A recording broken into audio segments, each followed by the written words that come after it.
Hello world! The day was Friday, September 13th, 2024. I wake up to simply another day. I mean, it was Friday, which was awesome, but there really wasn't anything at all special about it. Honestly, I'd been kind of depressed more frequently than usual leading up to this day. Now before I give you too much more of the story, I just want to provide a little bit of context for you. Today, I just want to get on camera and talk to y'all a little bit, give you a little bit more insight into my story and some of the things that are surrounding my entry into these competitions, into this contest. So today I'm just going to be honest with you about the things that I've been doing. So I just went about my day as usual. I had recently started this thing where on Friday mornings I would sit down and work on making music during the morning hours, and then transition to other business things after I'd made some good progress on the music. I wrote up 2 songs that morning. I was feeling pretty good about myself and my progress. I had finished writing the music for this new project I was working on. I was excited. Then I happened to randomly stumble across something on the software I'd been using to make music with. They were hosting a competition, a contest, to remix the song Soundclash by Flosstradamus for the opportunity to win up to $25,000 and a live performance of the winner's remix.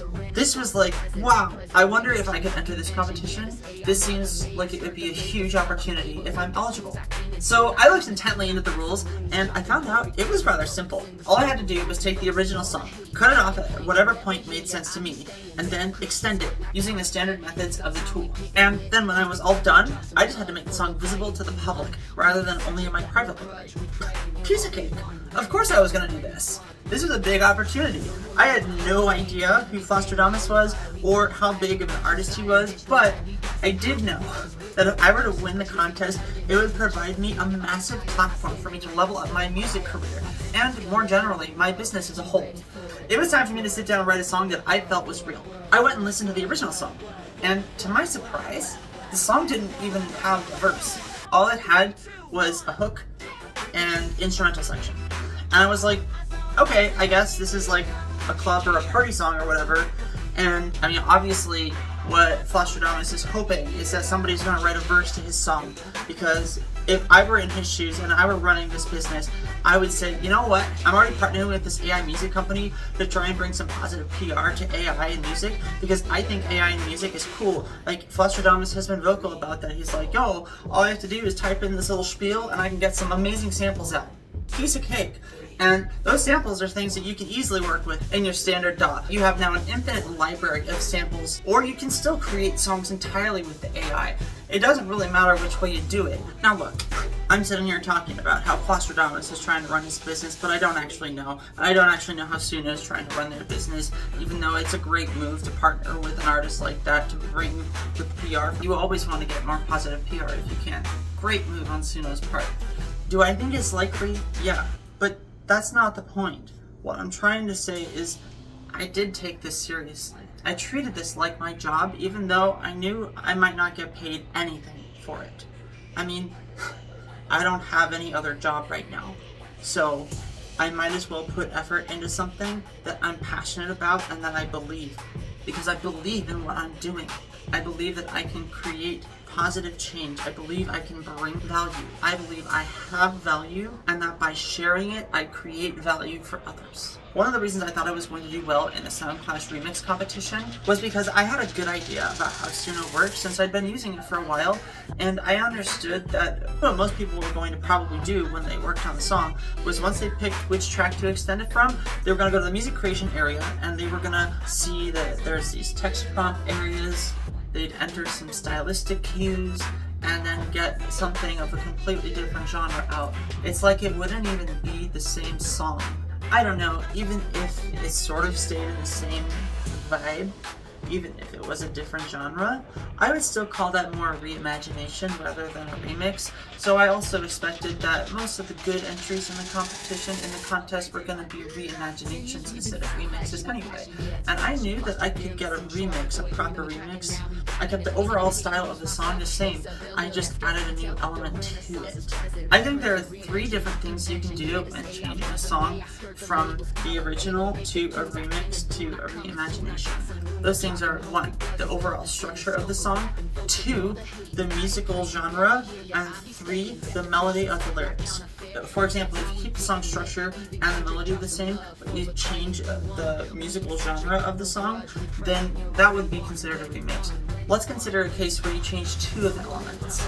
I think this gets a little bit more subtle. Consider where you change the overall structure of the song and you change the genre, the musical style of the song, but you keep the melody the same. I would still consider that a remix, because you could get away with that simply by adding an extra verse or adding a little refrain in the middle, something, just whatever. You change a little bit, not too much. And you also change the overall vibe. But the melody, the hooks, they're all sounding the same to you, the melody of the lyrics. And so I still think that would classify as a remix as opposed to a reimagination. However, if you were to change the melody of the song, I think that is a reimagination. You could change the song structure, you could change the genre, but if you change the melody, it's a reimagination. And if you hadn't given Suno enough of the song to understand how the hook went, Suno's not going to know how to create that melody. That's just not how the AI works. So it's not going to be able to effectively capture the essence of the song, which was the hook. And since it can't capture the hook, it can still generate those lyrics for you, no problem. But it's not going to be with that melody. And to me, that just means it kind of sounds weird. Especially if you've also changed the genre. I could see you trying to get away with it if you're like, well, I kept the lyrics of the hook the same and I just gave them a different melody and I kept the overall style of the song the same. I could see a case there for saying that that's a remix instead of a reimagination. I would love to hear some examples of that just to kind of get some feelings on that one, because I'd like to see all the different combinations. I think classifying them is kind of a fun little project. And so when I sat down, I was like, I want to make sure that I can create a proper remix and not a reimagination. Since I knew reimaginations were going to be super easy to create and proper remixes would be a lot harder. So I was like, how much of the song do I have to give in order for the model to understand the general essence of the song, so that way I can keep it in the genre that I'm shooting for and with the melody that I'm shooting for, but I can add some structural elements that change it up, creating an effective remix. So that's exactly what I did. It took about a minute 15 seconds or so in order to get enough of the song. You had to get the long introduction, which was like 30-40 seconds, and then you had to get the hook, which was the next 20-30 seconds. And then there was like that 10-15 second like interlude between the hook and then the next bit. I think it was the hook again, actually. Yeah, keep the first minute 15 seconds the same, and now add something new, a verse. That actually makes sense. If I were writing a song and I think I have an intro, I have a chorus, I have a verse, I have a chorus again, then maybe I have some other stuff, cool, whatever. Now, I'm not going to actually tell you the story behind why I wrote the words that I wrote today. I definitely want to talk about that, but there's only so much I can do in any given day, and so you're just going to have to wait for that. Sorry folks, it's coming up soon. I did want to bring up one more point though before I sign off today, and that's, you may have noticed I have some content on the screen playing behind me, and that is intentional.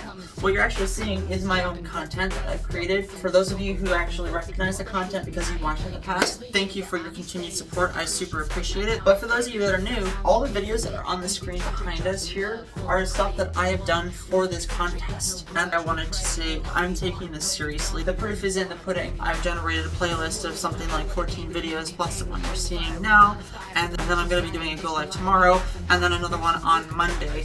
As we close out the end of the contest, I can tell you whether or not I placed. So definitely tune in tomorrow to see what happens. One last thing I want to add about that is the branding that you actually see on some of those shorts. Now there is a very specific reason for that as well, and that's because they are the beginning of my next launch, which is a docu-series entitled Conversations with Asabaal. I'm putting it under my brand, Acts of Asabaal, because I want this brand to represent a sort of honest, transparent view of who I am and my life. Things that are happening in the ordinary, mundane, everyday. These are the things that I do. These are my acts, and I want to be able to share them with you genuinely.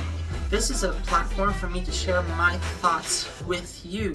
I'm basically my own little think tank in here, and I want to be able to document these thoughts, share them, get your feedback, and have sort of a way of just kind of crowdsourcing information to see what's interesting people and how that compares to what I'm interested in. Anyway, thank you so much for watching. I really do appreciate it.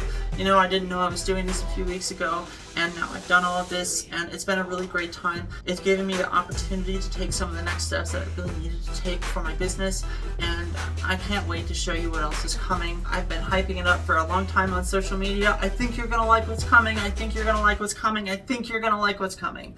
And I don't know about you, I do like the things that I'm seeing and the things that have been coming and the things that I know are already coming in the future. And I'm getting even more excited about the things that I don't yet know that are coming.